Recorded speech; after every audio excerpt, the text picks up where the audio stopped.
today we're diving into the cache conspiracy, a story of how a revolutionary architectural change, led by game designers, tamed the chaos of memory and unleashed the true potential of the processor. To understand the genius of caching, we first have to set the stage. Imagine a truly ambitious video game, a massive real-time strategy epic. We're not talking about a handful of units. We're talking about 10,000 active entities on screen. Every single one of these entities, from a pixel-sized insect to a lumbering mech, has properties. A position, a velocity, a health score, an animation state, a target destination, and so on. Now, the core loop of every single game, the thing that makes it move, is the update loop. 60 times a second, 60 times per frame, the CPU has to loop through all 10,000 entities and update their status. The calculation itself is often trivial. New position equals old position plus velocity. The real killer isn't the math. It's the memory access. Think about it. 10,000 entities, each with maybe 10 properties, updated 60 times a second. That's hundreds of thousands of individual data requests per second. This creates an enormous, unrelenting, terrifying demand on the memory subsystem. Now let's look at the battlefield as it existed for decades. For generations, the standard way to build complex software, including games, was using object-oriented programming, OOP. It's a beautiful, intuitive paradigm. You define an object, say, a knight entity, and that object contains everything about itself: its position, its health, its sword damage, its texture data. This makes the code neat and logical for the programmer. However, it creates a digital disaster zone in memory. When the operating system allocates space for this knight object, it puts all that data together, yes, but crucially, it places the next object, the goblin entity, potentially miles away in a completely different fragmented spot in the vast billion-cell grid of your main RAM. Every single entity's data is scattered across the memory landscape. So what happens during our update loop? The CPU starts frame 1, needing to update the position of every entity. It fetches the position of the knight, address A. It fetches the position of the goblin, address Z far away. It fetches the position of the archer, address M somewhere else entirely. The CPU is forced to perform a frenetic, agonizing memory jump for every single data property it needs. It's like a librarian trying to catalog all the fiction books in a massive, chaotic library where the only rule is that every book's title, author, and genre card are stored in 3 different, random wings of the building. To update the status of one book, the librarian has to run across the entire building 3 times. This is the definition of inefficiency. This constant, context-switching hunt for data is catastrophically slow, completely bypassing the speed and power of the modern CPU. This old way was tidy for programmers but harmful for performance. The breakthrough, the game-changing philosophical shift, came from recognizing a core truth. The CPU doesn't care about your objects. It only cares about the data it needs right now. It doesn't need the knight's health and position at the same time it needs the goblin's health and position. It needs to do one thing: update all positions. This realization gave birth to data-oriented design, God, and its architectural expression, the Entity Component System, ECS. The ECS architecture flips the object model on its head. Instead of an entity owning all its data, an entity is just a unique ID. All the data is stripped out and grouped by type into massive, contiguous arrays. Think of them as perfectly organized, specialized lanes on a highway. You have one giant block of memory dedicated only to position components. You have another giant block dedicated only to velocity components. You might have a third for health. When the game needs to update all entities' positions, it no longer asks, Knight, what's your position? Goblin, what's your position? Instead, it simply asks the position system to grab the entire contiguous block of position data and the velocity system to grab the entire contiguous block of velocity data. The CPU can now stream through millions of position updates and velocity reads in one fluid, uninterrupted, efficient swoop. We've gone from running across a chaotic library for every book as card to simply pulling an entire, perfectly organized shelf of cards, labeled position data, and processing it in bulk. This dramatic organization isn't just a coding preference.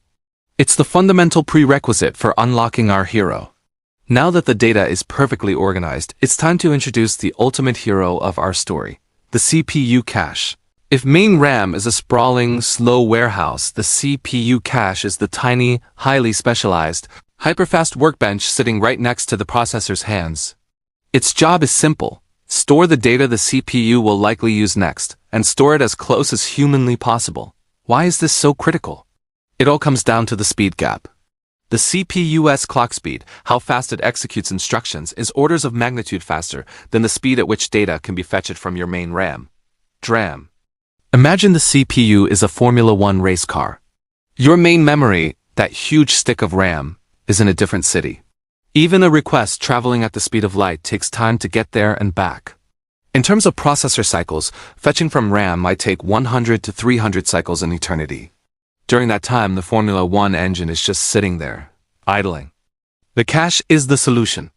It's built with SRAM, static RAM, which is extremely fast, highly power-hungry, and incredibly expensive, hence why it's so small. By keeping the recently and frequently accessed data like our contiguous blocks of position and velocity, components in this tiny layer, the CPU avoids the devastating latency of waiting for main memory. We bypass the 300-cycle penalty and access the data in perhaps 4 to 10 cycles. This is the difference between an immediate response and a noticeable, frame-dropping stutter. The CPU cache is the great equalizer, the perfect funnel designed to ensure the most precious resource, the CPU's execution time, is never wasted on waiting. To fully grasp the magic, we have to look at the process in action, using our game analogy. Let's trace the CPU's journey as it updates the position of 10,000 entities, now perfectly arranged thanks to ECS. The CPU requests the position of the very first entity, Entity 1. The cache miss, the initial cost. The CPU asks the cache, do you have the position data for Entity 1? If the answer is no, the value isn't stored there yet, which we call a cache miss. The CPU must grit its teeth and perform the slow 300-cycle fetch from main memory. This is the unavoidable initial tax. However, the CPU is smart. It knows about spatial locality, a principle we'll detail shortly. It makes a calculated gamble. If it needs the data for Entity 1, it will probably need the data for Entity 2, 3, 4, 5, and 6 because they are sitting right next to each other in our beautifully organized memory block. Therefore, when the CPU loads the position data for Entity 1, it doesn't just load the single value. The cache hit, the glorious payoff. The CPU moves on to Entity 2. It asks the cache, do you have the position data for Entity 2? Yes.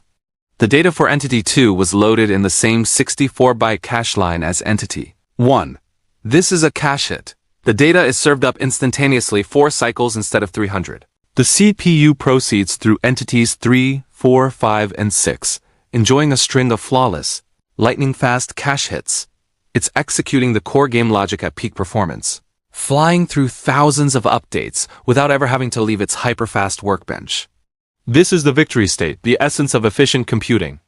By turning a single, slow transaction into a dozen instantaneous ones, the effective speed of the entire operation explodes. The success of the cache hit strategy rests entirely on 2 foundational axioms of computing, known as the Locality Principles. These principles aren't just technical terms. They are predictive models that the CPU is literally engineered to exploit, and they are the reason that data-oriented design wins. Pillar 1. Temporal locality, time. The word temporal refers to time. This principle simply states, if a piece of data has just been used, it is highly likely to be used again very soon. Think of it like a sticky note on your monitor. You just looked at that phone number, so you're probably going to dial it next. In a CPU, this is exploited by things like loops. If you load a variable for a calculation, you'll probably use that variable again a few lines later. The cache ensures that recently used data is kept in the top-tier L1 cache for immediate reuse. Our game's update loop relies on this, especially for system variables and instructions. Pillar 2. Spatial locality, space. The word spatial refers to position or space. This is the more crucial principle for our game story. And it states, if a piece of data is accessed, it is highly likely that data stored physically near it in memory will be accessed next. This is the foundational reason why the cache loads the full 64-byte cache line on a miss. It's an explicit bet on spatial locality. This is where data-oriented design proves its genius. By grouping all position data together in a contiguous layout, guarantees spatial locality. When the CPU fetches the position of Entity 1, The positions of entities 2, 3, 4, and so on are its literal neighbors. The organization of the data structure forces the CPU's spatial gamble to pay off every single time. Modern games rely heavily on both temporal and spatial locality. If the data were scattered, like in the old OOB-E model, every access would be a random jump, every jump would be a cache miss, and performance would collapse. Contiguous data layouts are not just ideal. They are mandatory for maximum performance because they perfectly align with the physics of the CPU cache. To truly appreciate this engineering marvel, we need to peek under the hood and look at the actual structure of the cache. We're focusing specifically on the data cache, the part that stores the numbers and variables, as opposed to the instruction cache, which stores the code. The data cache is a highly organized, layered filing system. Data is always transferred in fixed-size blocks called cache lines, which, as we noted, are typically 64 bytes in size.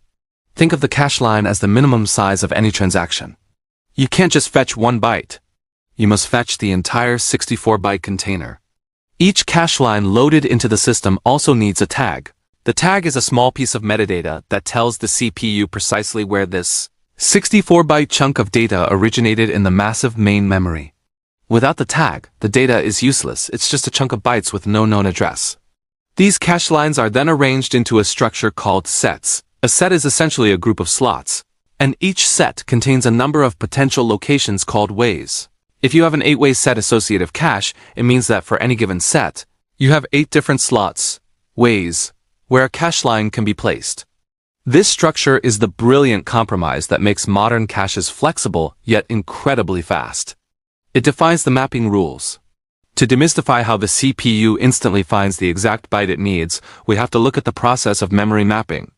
This is the ingenious system that translates a massive main memory address into a tiny cache location. Every 36-bit main memory address is mathematically split into 3 crucial parts. The offset, the inside. This determines where the exact byte is located within the 64-byte cache line. Since 2664, we only need the first 6 bits of the address to specify the offset. This tells the CPU, look at byte number 42 in this 64-byte chunk. The set index, the apartment building. This determines which set in the cache the data must or can go into. We have 64 sets, and since 2664, we need the next 6 bits of the address to specify the set index. This tells the CPU, the data you're looking for must be in set number 37. The tag, the specific street address. These are the remaining 24 bits of the address 366624. The tag is the unique identifier that differentiates data coming from different, massive regions of main memory that happen to map to the same set index. When the CPU checks set 37, it scans the 8 ways within that set. For a hit, 2 things must be true. The address's set index matches the set number. The address's tag matches the tag stored on one of the cache lines in that set. This structure is a brilliant indexing system. By looking at the set index, the CPU instantly eliminates 99.9% of the cache it doesn't need to check, making the search for the data lightning fast. This systematic deconstruction of the address is the core mechanism that allows the CPU to locate and retrieve the exact byte, requested in just a handful of cycles. The design we just looked at, set associative is the industry standard, but it represents a careful, agonizing trade-off between 2 extremes of cache design that illustrate the fundamental compromises of computer architecture. Extreme 1, fully associative caches, total flexibility. Imagine a completely unstructured parking lot where any car can park in any available space. In a fully associative cache, any cache line from main memory can be placed into any way in the entire cache. Pro. This offers perfect flexibility. It virtually eliminates a specific type of failure called a conflict miss. Frequently used pieces of data keep evicting each other because they are forced into the same location. Con. It's a logistical nightmare. To find the data, the CPU has to search every single slot in the entire cache simultaneously. This requires incredibly complex circuitry, consumes massive power, and is slow to design and build. It's the most flexible but the most power-hungry solution, which is why fully associative caches are only used for the very smallest, most specialized caches, like the translation look-aside buffer, TLB. Extreme 2, direct mapped caches, strict efficiency. Now imagine a parking lot where every spot is numbered, and your car's license plate number dictates exactly one spot you must park in. In a direct mapped cache, each memory address has only one possible location in the entire cache. Pro: it's blazing fast on a hit. The CPU knows instantly which single slot to check. It's simple and power efficient. Con: it is highly prone to conflict misses. If you have two frequently used variables A and B, whose memory addresses, by unlucky chance, both map to the exact same single cache line, they will constantly evict each other. The CPU constantly wastes time fetching A, then immediately fetching B and evicting A, then needing A again, and so on. Real CPU caches, your L1, L2, and L3 sit firmly in the middle. They are a set associative design like the 8-way example. This gives us a limited manageable amount of flexibility. The data can only go into one of, say, 8 slots, ways. Within its assigned set, the search is limited to just those 8 slots, keeping the hardware simple and fast. But the 8 options are enough to drastically reduce the odds of those crippling conflict misses. It's the perfect balance of speed, power efficiency, and flexibility that allows modern CPUs to achieve their incredible, world-beating speeds. We've covered the structure, the mapping, and the principles that govern the cache. But there's one final crucial piece of the puzzle that governs the longevity of the data in our tiny, exclusive memory club: replacement algorithms. The hard truth is that caches are small, and main memory is vast. Inevitably, the 32 kilobytes or 256 kilobytes cache will fill up. When a new cache line needs to be brought in due to a miss, an old cache line must be evicted. The decision of what to remove is one of the most critical decisions the CPU has to make, and it's governed by an algorithm. This algorithm's job is to be an oracle, attempting to predict which piece of data in the cache is least likely to be needed in the future. Get it right, and performance soars. Get it wrong, and you suffer an immediate unnecessary cache miss, known as a replacement miss. There are various strategies. Least recently used LRU, the most common goal. The cache attempts to track which line hasn't been used in the longest time and evicts that one. The assumption is temporal locality. If it hasn't been used recently, it won't be used soon. First in, first out, FIFO. Evict the line that has been in the cache the longest. Simple, but less effective at predicting use. Random. Sometimes, for complexity reasons, a cache just randomly picks a line to evict. Surprisingly, this is sometimes better than a complex algorithm that gets tricked. The choice of replacement algorithm is a constant source of innovation and optimization in chip design. It's the final chess move in the great memory game, the strategic eviction that makes room for the next wave of high-speed data. The CPU's path to maximum performance wasn't found in trying to run faster, but in getting organized and eliminating unnecessary travel time. 1. Embrace data-oriented design in your schedule. Spatial locality. Your brain, like the CPU, struggles with constant context switching. Every time you jump from answering an email, task A, to solving a financial spreadsheet, task B, to writing a creative outline, task C, you are causing a massive cache miss. Your brain has to evict the data context for A and load the data context for B, costing valuable cycles, time, and focus. Stop scattering your data. Batch your tasks. Dedicate 9 a.m. to 11 a.m. only to emails and administrative work, processing all velocity data. Dedicate 1 p.m. to 3 p.m. only to deep creative or analytical work, processing all position data. By grouping similar tasks into contiguous blocks of time, you create spatial locality in your workday. Keep the relevant context in the cache and dramatically reduce the latency of context switching. You will feel a massive performance boost. 2. Practice temporal locality in your environment. Temporal locality. Temporal locality tells the CPU, what I just used, I will use again. How many times do you waste time looking for the pen you just had, the file you just opened, or the coffee mug you just set down? Design your physical and digital workspaces based on usage frequency. Keep the files, applications, and tools you use every hour in your L1 cache. Your desktop, your immediate reach. Put the things you use daily in your L2 cache, one folder away, one drawer away. Put everything else in the slow main memory, archive, basement. By keeping recently and frequently used items immediately accessible, you minimize the memory fetch penalty of your time. 3.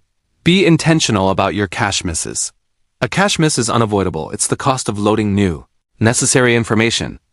But the CPU only accepts this cost if it knows the subsequent hits will justify the initial delay.